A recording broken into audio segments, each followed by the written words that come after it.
So you want to learn more about enchants.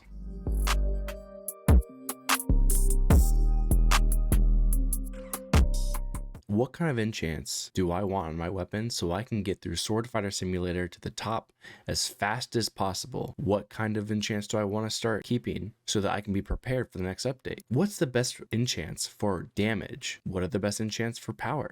These are all great questions. They're all ones that I hear constantly throughout my stream, throughout my comments, on the Discord. So I came here to make this video today because I wanted to educate you guys on what exactly those answers were. In this video, we're going to talk about a few different things. First, I'm just going to give a general overview of what enchantment is and how it works for anyone who's new to the game and doesn't quite know.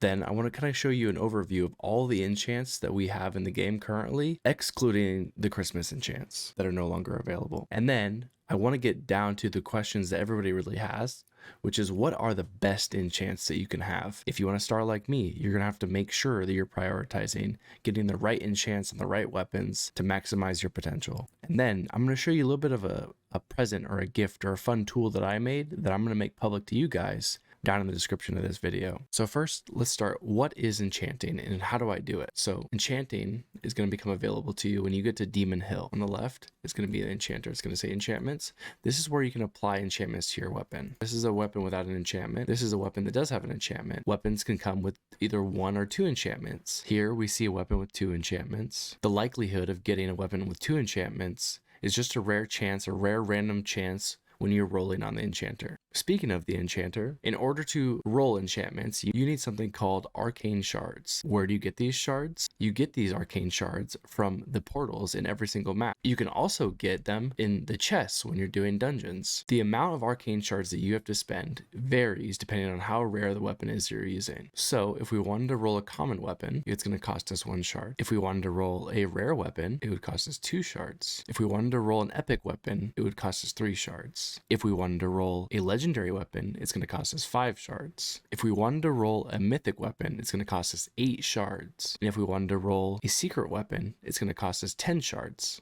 The most efficient strategy for getting good enchants and to maximize the usage of your shards is by rolling common weapons that cost 1 shard and then rolling it until you get a good enchant and then taking that enchant and transferring it onto the weapon that you'd like. So rather than spending 10 shards to try to get a good enchant on a secret, you could do 1 shard per roll and do 10 times as many rolls, and now you have the potential of getting a much better enchant. There's 2 options with enchanting. There's shard rolls where you can just roll 1 time. Oh, well, look at that. Or there's auto rolls where you can filter out what you do and what you do not want, and it'll continue to roll until you hit the item you want. Not only can you filter out what you do and do not want, but you also can filter out what tier. So if I don't want anything that is tier 1, I could filter that out. I currently use Tiny, Brutal, Fortune, and God.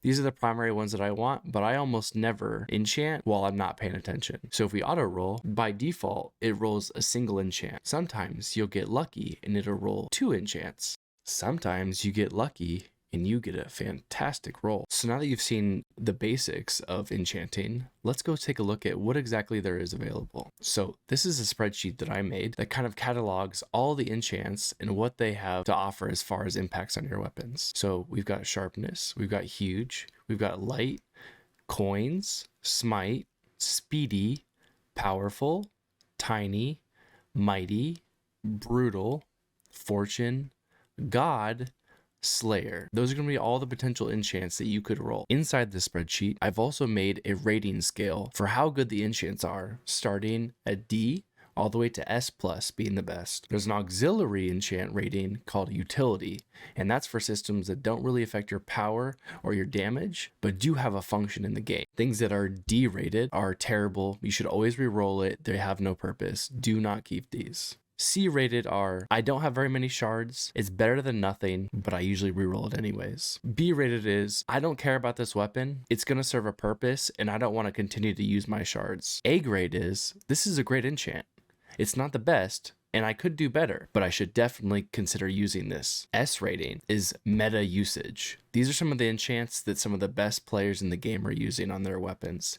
These are priority enchants, and you want to keep these and do whatever you can to use them on the best weapons you can make. If you want to get on Leaderboard, these are the enchants to use. S+ are S rank enchants but it's the best possible that you can get. It's the best in slot enchants.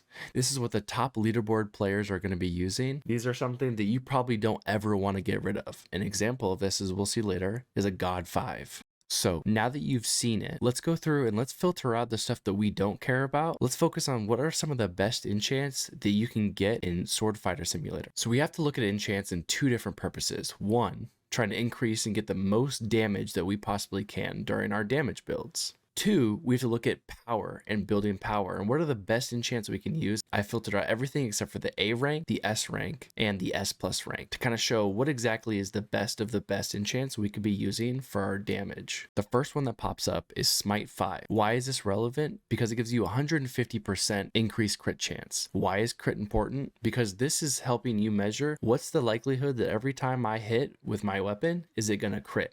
A crit is going to do by default, I believe, a 2 times multiplier and then increased based on how much of a multiplier your relic has as well as your passives. We want to be doing as many crits as possible to do as much damage as possible. The next A rank is Tiny. In the Tiny situation, we've got Tiny 4 at an A and Tiny 5 at an S. Tiny overall is a fantastic enchant, but one of the most important multipliers in this game is your character's swing speed. Swing speed caps out at 100% enchant benefit, so what you want to do first before anything else is you want to try to get your character's enchants to give you plus up to 100% swing speed. Tiny is going to be the best way for you to do that by using Tiny 4 or Tiny 5 at 75 and 90% respectively. After you get max swing speed, you want to maximize your crit chance to 100%, and then you want to try to get as much damage as possible. The three main variables that goes into your damage calculation is your swing speed, your crit chance, and your damage. You want to make sure you have 100% crit chance, you want to get to 100% swing speed, and you want to maximize as much damage as possible. Here on this list, you can kind of see how that gets broken down. The best enchants to have for your damage would be a God 5 and Brutal 5 if you were using dual wield. The best overall enchant to have if you only have one sword would be a God 5. Your power calculation factors in two main variables. The first being your swing speed, which you want to get to 100%, and your second being your power percent increase, which you want to get as high as you possibly can after getting your maxed out swing speed. As you can see, the best possible scenario would be something like a God 5 in combination with a powerful 5. That's going to give you all of these benefits here without reducing any of your power, which is one of the downsides to Tiny, and then powerful is going to give you some of the max increases. If you were able to get a weapon with powerful 5, you should almost never get rid of it. If you're free to play and you can only equip one weapon, you want to prioritize those that give you multiple benefits. The one to wear if you are free to play would be trying to get a God enchant. Now I understand it's difficult to get a God enchant, so the next best things to do is you either want to get something like Tiny 5 to maximize your swing speed, or you want to try to get something like Powerful 5 to maximize your total power increase per swing. I believe that Tiny is going to be a better value to you than Powerful. How fast you swing your sword is going to accomplish multiple things. You won't have to switch weapons very often when you're doing damage. It's also going to allow you to finish your swing speed quest a lot faster than if you were just swinging at the normal rate. If you're on mobile and you cannot take advantage of Tiny 5 because you're not able to use an auto clicker, then I would suggest only using Powerful because you cannot take advantage of the max potential that 100% swing speed is able to do for you. The other thing I wanted to do was I wanted to show you some of these utility enchants and how they could be valuable. Both Coins and Speedy are relatively easy enchants to get, even Coins 5 and Speedy 5. Coins 5 really doesn't have that much purpose because you have access to Fortune. Speedy 5 could be good if you were in a public dungeon and you're trying to race other people. It's also helpful if you're trying to do your kill quest and you want to move around a map as fast as possible. Fortune is the only enchant that gives you access to increased sword drop luck. Why is this valuable? Well, during events like a Blood Moon, where you mobs spawn immediately rather than having a longer resummon cooldown, you can equip weapons that have Fortune on them, or Generous if you still have the Christmas enchants. And what these are going to do is they're going to increase the likelihood that you get weapons like epics, legendaries, and mythics while also increasing the amount of coins. Now that I've shown you a little bit more about all the enchants and what exactly there is going on, I wanted to show you this tool I made. So this is a calculator where you can input the enchants that you would put on a weapon, and it'll show you the total percentage enchant benefits that that weapon could create. So for example, if I only have one weapon, I would just leave the second weapon blank. If I only have one enchant, I would just not put one on the second enchant. This tool will allow you to not only look at what your weapons currently are giving you, but also allow you to try to figure out what it is that you might want to do together to combine to get the best possible things. So let's look at some of those best enchants. God 5 and Brutal 5 is going to give you 75% swing speed, 120% crit chance multiplier, and 234% damage. A lot of Leaderboard players had Tiny 5 on a weapon, and they would get Powerful 5 or something similar to Powerful 5. Now, after both of their enchants, they have 90% swing speed and 52.5% power. This is going to make a huge difference. What if we could get two Powerful 5s, 90% swing speed and 135% power? What if we somehow rolled a Tiny 5 Light 1? Now we have 100% swing speed and 135% power. What if we rolled a Powerful 5 Light 1 and then this had some power on it? When I have 100% swing speed and 107.5% power. Maybe you're asking, why isn't Huge better rated? Let's try to make it better. Huge 5, Tiny 5, 45% power, 60% swing speed. I feel like we could get this without having to sacrifice all this power. I'm going to go ahead and I'm just going to on screen show you guys a few different enchants that could be considered meta or near meta based on what we just saw.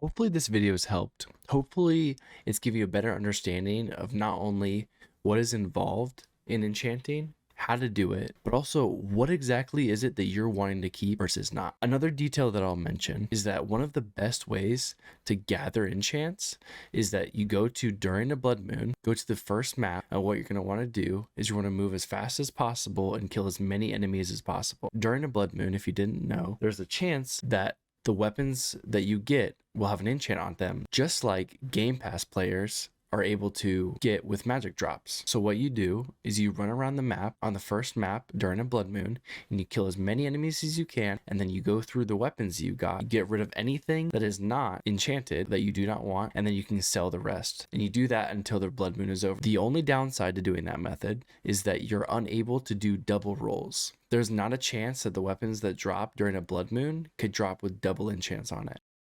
Hopefully this video helps. Hey, you're going to get some great enchants. I already know it. If you have any questions, feel free to message me on Discord, YouTube, Twitch.